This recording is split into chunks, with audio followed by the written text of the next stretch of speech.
the sound of A as R in the UK. Very important. Let's see. Up as in apple, that's in the UK. Then we have us, the donkey. Us, the baby donkey. As in assist. Okay, assist. An apple. An as in and. Then we have can. Can. They say can in the UK. Then we have and as in Android. That's why I love UK English. It's easy.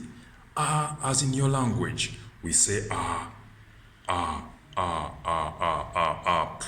apple, assist, and, can, Android. Good.